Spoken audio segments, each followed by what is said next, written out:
어린이를 좋아하는 사람으로 유명한 시소파 방정환이라는 분이 계십니다. 시소파 방정환 하면 많은 이야기가 있지만 그 중에서 이런 일화가 있다고 합니다. 어느 날 방정환 선생님이 늦도록 책을 읽고 있었습니다. 그런데 갑자기 창문이 열리더니 강도가 들어와서 칼을 들이밀면서 말합니다. 꼼짝 말고 손들어. 방정환 선생님이 이 말을 듣고 좀 당황을 했어야 되는데 당황하지 않고 강도에게 말을 했다고 합니다. 아니 강도 선생님, 어찌게 꼼짝 안 하는데 손을 들 수 있겠습니까?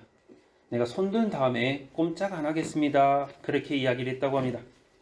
그래서 강도가 방정환 선생님이 그렇게 나오니까 잠깐 주춤하고 나서 다시 또 말합니다.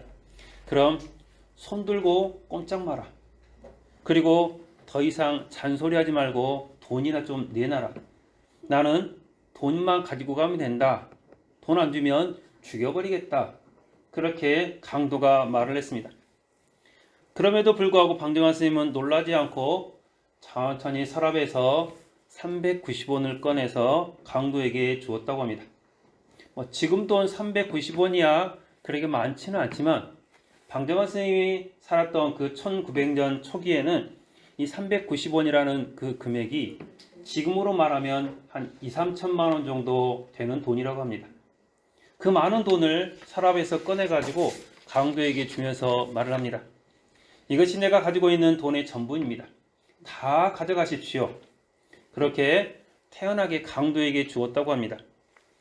이렇게 방정환 선생님이 그냥 아무런 두려움도 없이 자연스럽게 그 많은 돈을 주니까 강도가 깜짝 놀라서 소스라치면서 어떻게 해야 될지 모르는 그 상태에서 방정환 선생님이 또 말을 합니다. 여보시오, 강도 선생님, 내가 돈을 주었는데 적은 돈도 아니고 많은 돈을 주었는데 돈을 받았으면 그래도 감사하다는 이야기를 한마디 해야 되지 않겠습니까? 그러니까 강도가 물읍니다. 어쩔 수 없이 에이 그래 고맙다 이놈아, 내가 너 덕분에 이 돈 가지고 간다 하면서 강도가 그 돈을 가지고 갔습니다. 그리고 날이 밝고 나서 경찰들이 찾아옵니다. 경찰들 뒤에 이 강도가 같이 따라옵니다. 같이 따라와서 강도가 이제 경찰들에게 잡혀와서 경찰들이 말합니다. 선생님, 이 강도가 어저께 선생님 집에 들어가서 돈을 훔쳤다고 그러는데 그게 맞습니까? 그것 좀 확인하고 이 강도를 이제 구금하려고 합니다. 어떻게 되겠습니까? 그러니까 방정환 선생님이 말합니다. 어젯밤에 이 사람이 우리 집에 온 것은 분명하게 맞습니다. 그런데 이 사람이 우리 집에 와서 저에게 돈이 필요하다고 그래서 내가 돈 390원을 줬습니다. 그러니까 경찰들이 깜짝 놀랍니다. 아니 이 사람은 강도가 분명히 난 이 집에서 돈을 훔쳤다고 말을 하는데 이 집 주인은 큰 돈을 그렇게 강도에게 뺏겼음에도 불구하고 390원을 그냥 줬다고 말하니 이게 도대체 무슨 일인가 하고 다시 한번 물어봤습니다. 진짜 맞습니까? 그러니까 방정환 선생님이 다시 말합니다. 이 사람이 어제 저녁에 늦게 와서 잠결에 와서 아직 정신을 차리지 못한 것 같습니다. 이 사람이 어제 분명히 우리 집에 와서 나한테 인사하고 돈을 달라고 그래서 내가 돈을 주고 갔습니다. 그리고 이 사람이 마지막에 갈 때 내가 돈을 빌려주니까 참 고맙다고 인사까지 하고 갔습니다. 세상에 어떤 도둑놈이 돈 훔쳐가면서 고맙습니다, 그렇게 주인한테 고맙습니다 인사하면서 가는 도둑놈이 어디 있겠습니까? 이 사람은 분명히 어제 나에게 와서 돈을 가져갔고 고맙습니다 라고 인사까지 하고 갔습니다. 그러니 도둑놈이 아닙니다 라고 하면서 그렇게 경찰들, 순사들을 돌려보냈다고 합니다. 이런 일이 있고 나자 이 도둑이 선생님에게 찾아와서 말합니다. 선생님, 나는 선생님 같은 사람을 처음 보았습니다. 돈을 그렇게 훔쳐가는 것도 또한 그렇게 강도가 와서 그렇게 이야기할 때도 대범하게 그렇게 이야기하는 것도 또 경찰들이 와서 돈을 찾았는데도 그것들 아무렇지 않게 나를 용서해 주는 것도 너무나 놀랐습니다. 이렇게 고마운 선생님 앞에 이제 내가 할 수 있는 일이 무엇일까 생각해보니 내가 선생님 집에서 그냥 평생토록 선생님을 모시고 살았으면 좋겠습니다. 선생님 곁에서 선생님을 평생 섬기면서 살게 해주십시오 라고 했다고 합니다. 그렇게 고백을 한 뒤 평생토록 이 강도는 방정환 선생님 곁에서 방정환 선생님과 함께 살았다고 합니다. 강도는 어쩔 수 없이 방정환 선생님이 그냥 돈을 가져갔으니 감사를 해라 그렇게 말하니까 어쩔 수 없이 고맙습니다, 감사합니다 그 한마디를 했는데 그 한마디 때문에 이 강도는 도둑이 되지 않고 그냥 손님이 된 것입니다. 여러분에게는 어떤 감사가 있습니까? 아니, 여러분에게 감사는 내가 진짜 좋은 일이 생겨야만, 감사할 일이 있어야만 하는 감사입니까? 아니면 억지로라도 하는 감사입니까? 우리가 하나님 앞에 하는 감사는 내게 좋은 일이 있어도 감사하지만 좋지 않은 일이 있어도 불평할 만한 일이 있어도 하는 것이 바로 감사여야 합니다. 우리가 감사를 할 때 하나님께서 우리의 삶의 환경들을 바꿔주셔서 내가 미리 한 감사에 대해서 하나님께서는 그 감사의 일로, 감사할 수 있는 일로 바꾸어 주실 줄로 믿으시기를 바랍니다.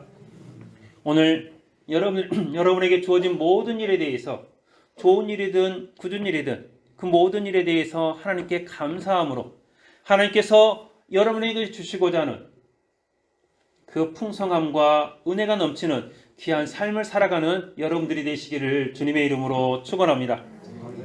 오늘 본문 11절과 13절을 보면 이렇게 기록합니다.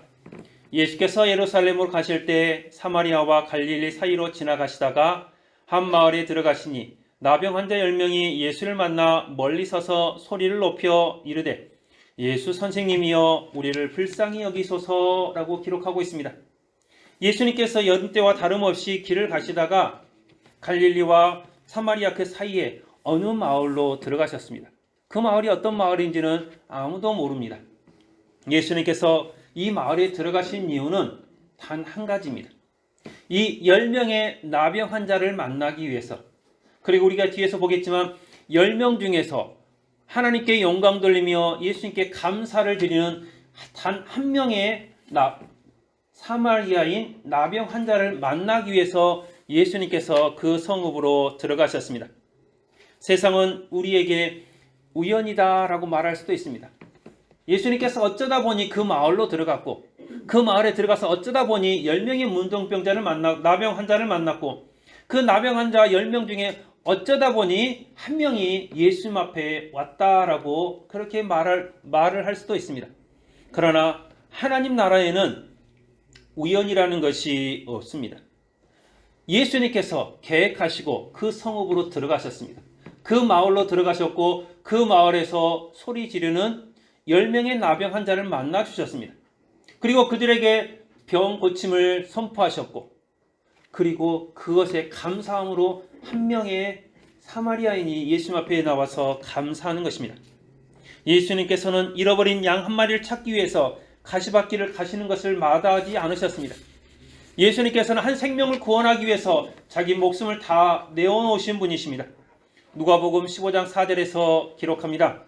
너희 중에 어느 사람이 양 100마리가 있는데 그 중에 하나를 잃어버리면 99마리를 들여두고 그 잃은 것을 찾도록 찾아다니지 아니하겠느냐라고 말씀을 하고 있습니다.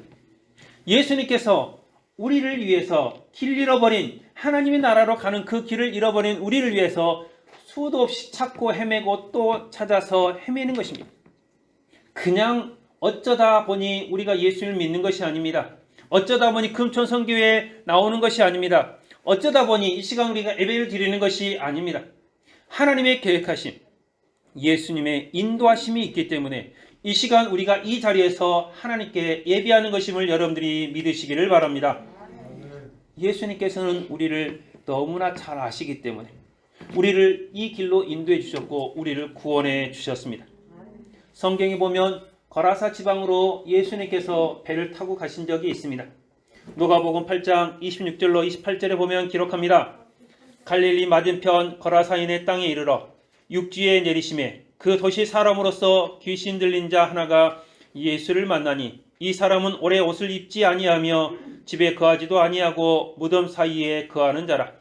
예수를 보고 부르짖어 그 앞에 엎드려 큰 소리로 불러 가로되 지극히 높으신 하나님의 아들 예수여, 나와 당신과 무슨 상관이 있나이까? 당신께 구하노니 나를 괴롭게 마옵소서라고 기록하고 있습니다. 거라사 지방에 귀신 들려 있는 그 사람, 예수님께서는 그 한 사람을 만나기 위해서 갈릴리 호수를 배 타고 가십니다. 그런데 배 타고 가시는 그 길에 예수님께서는 너무나도 피곤하셨습니다. 너무나도 피곤하셔서 배에서 주무시고 있습니다. 배에서 주무시는데 광풍이 불어서 배가 흔들립니다. 어부였던 제자들도 어떻게 할 수 없을 만큼 배가 많이 흔들립니다. 그렇게 흔들림에도 불구하고 예수님께서 너무나 피곤하셔서 주무시고 계십니다. 그때 제자들이 예수님을 깨워서 말합니다. 예수님, 우리가 죽게 되었습니다. 그때 예수님께서 제자들을 꾸짖으시고 바다를 꾸짖으시고 평안하게 거라사 지방으로 갑니다. 거라사의 지방에 그 귀신 들린 그 한 사람을 만나기 위해서 그 피곤한 몸을 이끌고 예수님께서는 가셨습니다. 위험한 풍랑이 있는 그 바닷가를 예수님께서는 거라사 지방에 있는 그 귀신 들린 한 사람을 만나기 위해서 가셨습니다. 여러분, 예수님께서 여러분을 만나기 위해서 태초 전부터 계획하시고 여러분을 만나 주셨음을 여러분들이 기억하시기를 바랍니다. 어쩌다 보니 내가 예수님 믿는 것이 아닙니다. 어쩌다 보니 좋은 이웃을 만나서 예수를 믿는 것이 아닙니다. 어쩌다 보니 금천성교교회가 여기에 세워져서 우리가 예수를 믿는 것이 아닙니다. 어쩌다 보니 우연찮게 우리가 예수를 믿는 것이 아니라 예수님께서 계획하시고 인도하심으로, 예수님께서 우리를 찾아오심으로, 풍랑이는 바다를 건너서 우리를 찾아오심으로 우리가 예수님을 만나게 되었고 천국 백성이 되었음을 여러분들이 믿으시기를 바랍니다.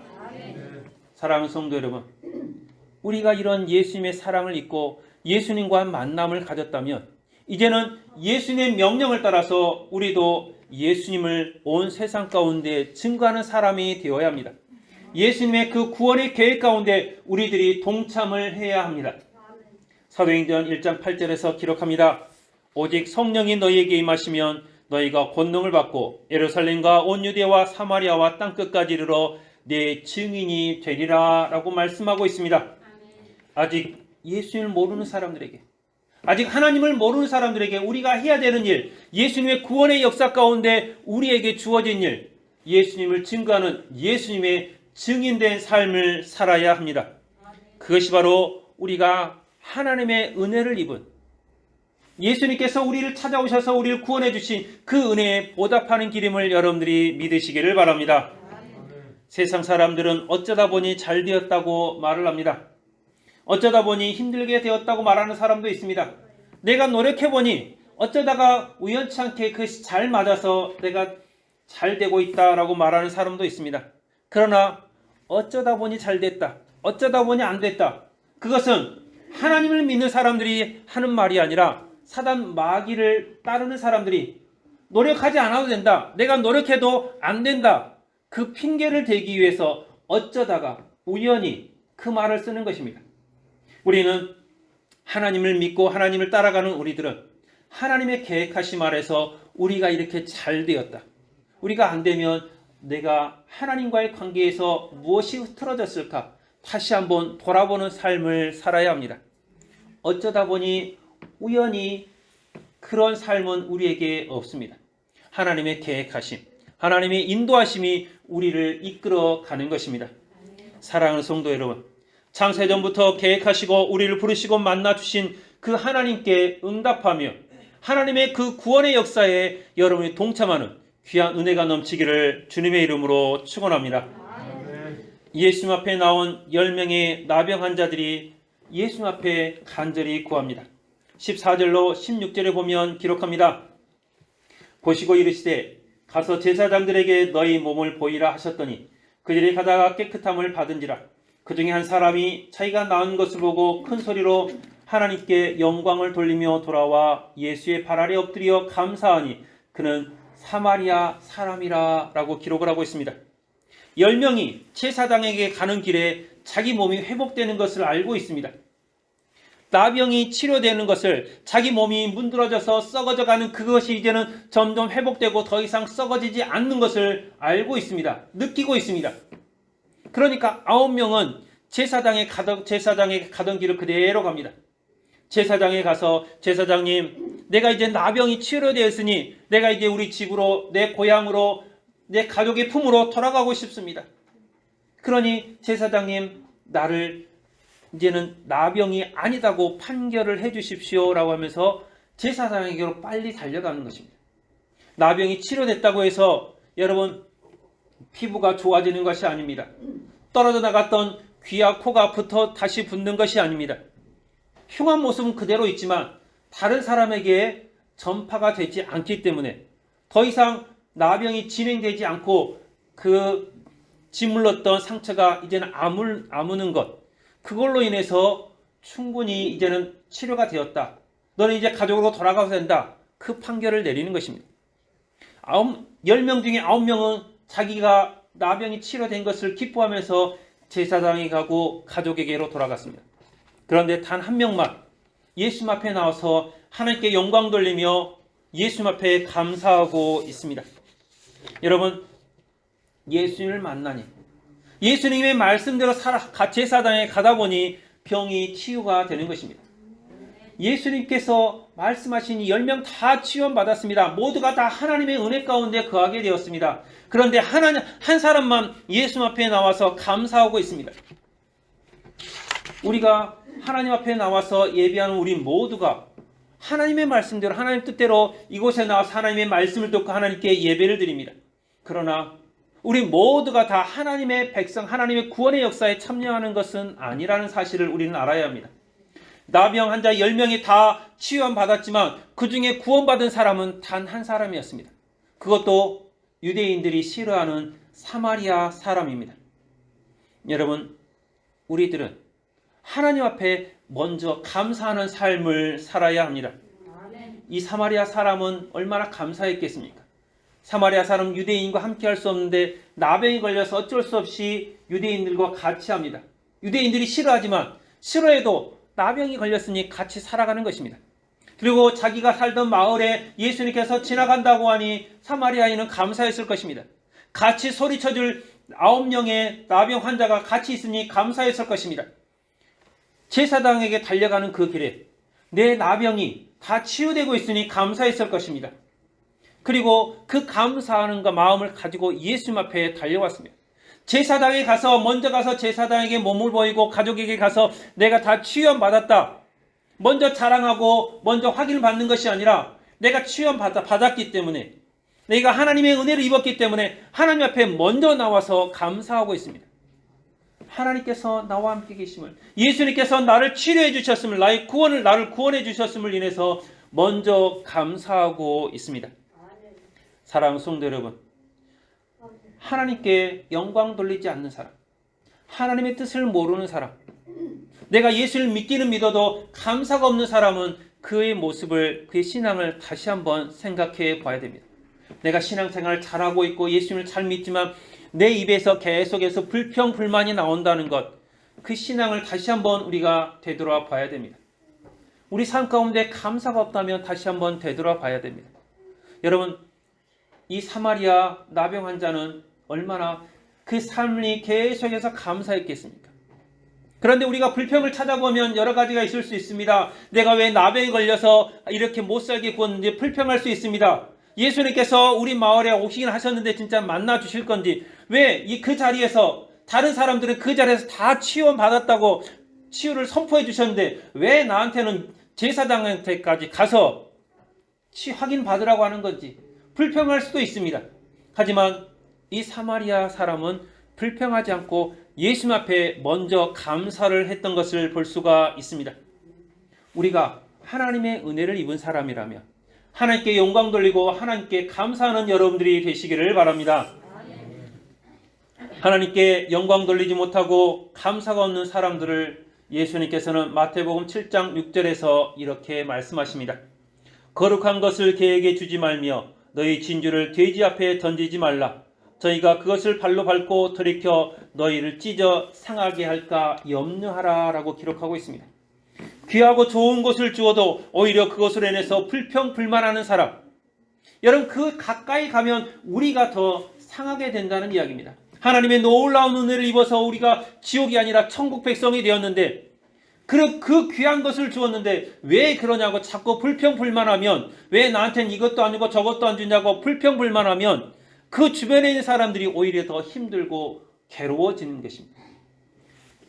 진주를, 귀한 것을 귀하게 볼 줄 아는 사람, 그리고 감사할 줄 아는 사람, 그 사람에게 하나님께서 놀라운 은혜를 베풀어 주실 줄로 믿습니다. 바울은 우리에게 분명하게 말합니다. 고린도전서 6장 20절에 보면 값으로 산 것이 되었으니 그런즉 너희 몸으로 하나님께 영광을 돌리라 라고 말합니다. 우리가 하나님 앞에 은혜를 받은 것이 그냥 공짜로 되는 것이 아니라는 이야기입니다. 우리가 지옥에서 천국 백성이 되온 것, 그렇게 우리 신분의 변화가 있는 것, 사탄 마귀의 자녀에서 하나님의 자녀로 신분이 변화된 것, 그것은 공짜가 아니라는 것입니다. 예수 그리스도의 보혈이 있었기 때문에 가능한 것입니다. 하나님의 은혜가 예수 그리스도의 보혈이 없이는 우리가 하나님의 백성이 될 수가 없었습니다. 그런데 내가 값을 치르는 것이 아닙니다. 내가 무언가를 해서 값을 치르는 것이 아닙니다. 내가 헌금을 많이 해서, 내가 봉사를 많이 해서, 내가 전도를 많이 해서, 내가 기도를 많이 해서 내가 하나님의 자녀가 되는 것이 아니라는 이야기입니다.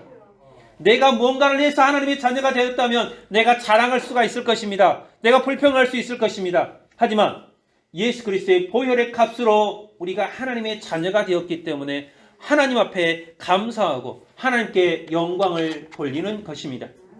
사랑하는 성도 여러분, 우리를 사랑하신 하나님, 우리를 위해서 물과 피를 다 쏟으시면서까지 죄의 값을 치르신 그 예수님을 믿고 하나님께 감사하며 예수님 앞에 영광 돌리는 여러분들이 되시기를 바랍니다. 하나님께 감사하며 영광 돌리는 방법이 무엇이겠습니까? 고린도후서 1장 20절에서 바울은 이렇게 말합니다. 하나님의 약속은 얼마든지 그리스도 안에서 예가 되느니 그런즉 그로 말미암아 우리가 아멘하여 하나님께 영광을 돌리게 되느니라 라고 기록하고 있습니다. 우리가 하나님의 말씀을 들을 때 아멘, 아멘 하는 것이 바로 하나님께 영광을 돌리는 일임을 여러분들이 기억하시기를 바랍니다. 그래서 여러분들이 성경을 읽을 때도 읽고 나서 아멘, 아멘 하시기를 바랍니다. 주일날 말씀을 들을 때도 말씀을 통해서 은혜가 되는 일이 있다면 아멘, 아멘 하시기를 바랍니다. TV를 통해서, 라디오를 통해서, 인터넷을 통해서 하나님의 말씀을 들을 때도 여러분들이 아멘, 아멘 하시기를 바랍니다. 그렇게 아멘 하는 것이 하나님께 영광을 돌리는 것이고 하나님께서 기뻐하는 일임을 여러분들이 기억하시기를 바랍니다. 아무나 아멘을 할 수가 없습니다. 하나님의 내 안에 계시지 않으면, 하나님의 영이 내 안에 있지 않으면 아무나 아멘을 할 수가 없습니다. 믿지 않는 사람들이 아멘 할 수가 없습니다. 하나님의 뜻이 이루어질 줄로 믿습니다. 그대로 될 줄로 믿습니다. 하나님께서 원하시는 대로, 계획하신 대로 될 줄로 믿습니다라고 고백하는 것이 바로 아멘입니다. 그래서 우리가 하나님의 말씀을 들을 때 아멘으로 응답을 하는 것입니다. 세상에 감사한 일들이 얼마나 많은지 모릅니다. 이 모든 일들을 이루신 분이 하나님이심을 우리가 조금만 시선을 돌려도, 조금만 다르게 봐도 우리가 금방 알 수가 있습니다. 그런데 사람들은 시선을 다르게 돌려서 계속해서 불평할 거리들만 찾아다닙니다. 왜 올해는 농사가 풍년이 돼서 일을 힘들게 하냐? 왜 내가 일거리를 많이 만들게 하냐? 나는 피곤해 죽겠다, 이래서 죽겠다, 저래서 죽겠다 하면서 불평불만한 사람들이 얼마나 많은지 모릅니다. 그러나 그 모든 것을 베풀어 주신 하나님 앞에 감사하는 사람들은 다릅니다. 내가 일할 수 있어서 감사하고, 일할 수 있을 만큼 건강해서 감사하고, 내가 하나님 안에서 평안을 누릴 수 있어서 감사하고, 내 가족이 있어서 감사하고, 풍성한 가을을 보낼 수 있어서 감사하고, 일터를 주셔서 감사하고, 감사할 것들이 차고 넘치는 것입니다. 사랑하는 성도 여러분, 우리가 지금 누리고 있는 이 평안함, 풍성함, 그것은 공짜가 아니라는 사실을 우리들은 알아야 합니다. 우리보다 먼저 있었던 사람들이 여러분 얼마나 땀 흘리며 수고하면서 외국에 가서 목숨을 걸고 일을 했습니까? 그들의 수고가 있었기 때문에 지금의 풍성함이 있는 것입니다. 신앙을 지키기 위해서 내 목숨을 내걸고 순교를 당했던 그 수많은 사람들이 있었기 때문에 우리가 지금 자유롭게 하나님 앞에 예배할 수가 있는 것입니다. 민주주의를 위해서, 자유를 위해서 목숨을 내어건 사람들, 그 사람들이 있었기 때문에 우리가 자유롭게 지금 살아갈 수가 있는 것입니다. 그들의 노력이 헛되지 않도록 여러분 그들의 노력에 감사하는 마음으로 여러분 가지시고 여러분의 신앙생활 하시고 여러분의 삶을 살아가시기를 바랍니다. 모든 것이 다 하나님의 은혜입니다. 모든 것이 다 하나님의 사랑입니다. 모든 것이 다 하나님께서 우리에게 베푸신 놀라운 은혜임을 여러분들이 기억하면서 언제나 하나님께 영광 돌리며 하나님 앞에 감사하는 여러분들이 되시기를 바랍니다. 여러분 오늘 17절에서 19절까지 보면 또한 이렇게 기록합니다. 예수께서 대답하여 이르시되 10사람이 다 깨끗함을 받지 아니하였느냐? 그 9은 어디 있느냐? 이 이방인 외에는 하나님께 영광을 돌리는 자가 없느냐? 하시고 그에게 이르시되 일어나 가라. 내 믿음이 너를 구원하였느니라 하시더라 라고 기록하고 있습니다. 감사함으로 예수 앞에 나와서 예수님을 만난 그 사람에게 예수님께서는 구원을 선포해 주고 있습니다. 다른 9명은 자기 몸이 치유되는 그런 은혜를 입었지만 이 마지막 한 명은 자기 몸이 치유되는 것과 함께 하나님의 백성이 되는 예수님과 함께 천국에 들어갈 수 있는 그 은혜를 누리게 되는 것입니다. 여러분 우리가 신앙생활 잘해서 마지막까지 우리가 얻을 수 있는 것이 무엇이겠습니까? 그것은 바로 하나님 나라에 들어가는 것입니다. 이 땅에서 잘되고 잘 사는 것이 우리의 인생의 신앙의 목적이 아닙니다. 돈 많이 버는 것이 신앙의 목적이 아닙니다. 내가 건강한 것이 신앙의 목적이 아닙니다. 내가 사회에서 출세하는 것이 신앙의 목적이 아닙니다. 우리가 신앙생활하는 가장 궁극적인 목적은 바로 천국에 들어가는 것임을 여러분들이 기억하시기를 바랍니다. 천국에 들어가는 가장 확실한 방법은 하나님의 은혜를 알고 하나님께 영광 돌리고 하나님 앞에 감사하는 삶이 되는 것입니다. 시편 100편 4절에서 기록합니다. 감사함으로 그 문에 들어가며 찬송함으로 그 궁정에 들어가서 그에게 감사하며 그 이름을 송축할지어다 라고 말합니다. 하나님 앞에 감사하는 모습, 마지막에 하나님 앞에 들어가 하나님 앞에 나와서 하나님 감사합니다, 하나님 감사합니다로 고백하는 모습, 하나님께서 나를 지켜주셔서 하나님 감사드립니다. 내가 이렇게 나병이 걸려서 지금까지 힘들고 어렵게 살았는데 내 가족에게 돌아가지 못했는데 내 삶이 진짜 너무 어렵고 다른 사람 보시기에도 처참한 삶이었는데 하나님께서 나를 지켜주시니 내 마음이 평안을 얻고 내 삶이 평안을 얻으니 하나님 앞에 감사드립니다. 하나님 나를 통해서 영광 받으십시오라고 고백하는 그 삶이 바로 구원받은 삶임을 여러분들이 기억하시기를 바랍니다. 골로새서 4장 2절에서는 기록합니다. 기도를 항상 힘쓰고 기도에 감사함으로 깨어 있으라 라고 말하고 있습니다. 감사함으로 기도하라고 말하고 있습니다. 감사함으로 깨어 있으라고 말하고 있습니다. 빌립보서 4장 6절에서는 기록합니다. 아무것도 염려하지 말고 오직 모든 일에 기도와 간구로 너희 구할 것을 감사함으로 하나님께 아뢰라 라고 말하고 있습니다. 감사함으로 하나님 앞에 나아갔을 때 하나님께서 우리에게 각절의 은혜를 더해 주실 줄로 믿습니다. 감사함으로 하나님 앞에 나왔던 이 사마리아인 그 한 사람에게 하나님께서 예수님께서 갑절의 은혜를 베푸셔서 구원까지 선포하신 것처럼 우리가 받은 것이 조그맣지만 거기에서 감사하면 하나님께서 갑절로 우리에게 더 많은 것으로 더 좋은 것으로 베풀어 주실 줄로 믿습니다. 불평하는 삶이 아니라 짜증내는 삶이 아니라 주신 것에 대해서 감사하는 삶, 주신 것에 대해서 하나님께 영광 돌리는 삶을 살 때 하나님께서 우리를 축복해 주시고 하나님께서 우리를 우리에게 더욱더 좋은 것으로 채워 주실 것입니다. 구원은 예수님을 우리 구주로 영접함으로 주어지는 하나님의 축복이기도 합니다. 그런데 예수님을 영접하는 사람이라고 해서 감사가 빠진다면 그것이 진짜로 예수님을 영접하는 삶이 될 수가 없습니다. 감사하는 사람, 감사가 없는 사람은 내가 잘했으니까, 내가 능력이 있으니까, 내가 노력했으니까 이렇게 잘 되었다라고 말합니다.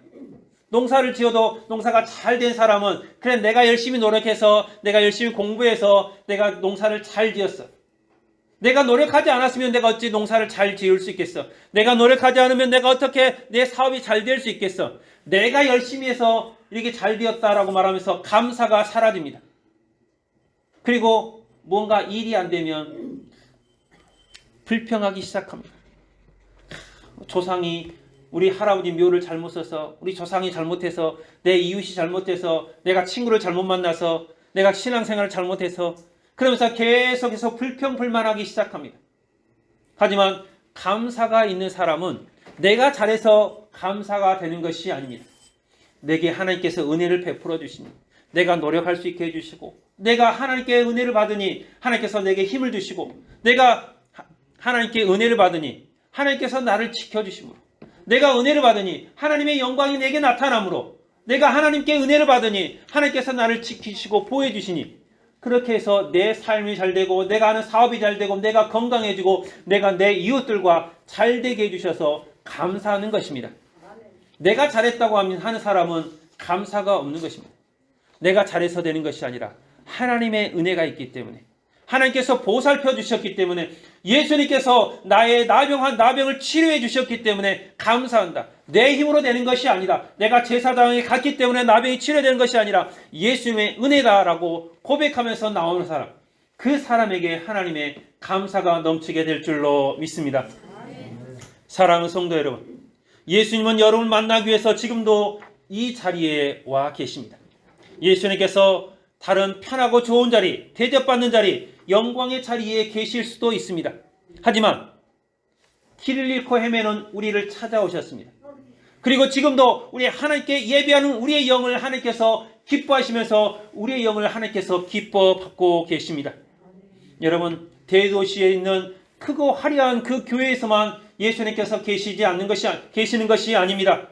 하나님 앞에 감사하면서 나오는 이 자리 가운데 하나님께서 여러분의 예배를 받으시고, 여러분의 그 감사를 받으시고, 여러분이 드리는 그 영광을 하나님께서 기뻐 받으시기 위해서 이 자리 가운데 자정하심을 여러분들이 믿으시기를 바랍니다. 사랑하는 성도 여러분, 여러분을 찾고 부르시는, 그리고 여러분의 모든 문제를 해결해 주신 그 하나님 앞에 감사하며 하나님께 영광 돌리는 삶을 살아가시기를 바랍니다. 그랬을 때 여러분의 삶의 모든 문제들은 다 해결될 것이고, 감사가 날마다 넘쳐나게 될 줄로 믿습니다. 불평 불만들은 사라지고, 여러분을 통해서 하나님께서 천국에서 잔치를 계속해서 베푸실 줄로 믿습니다. 언제나 하나님께 감사함으로 하나님께 영광 돌리며 구원의 삶을 살아가는 귀한 여러분들이 되시기를 주님의 이름으로 축원합니다. 기도하겠습니다.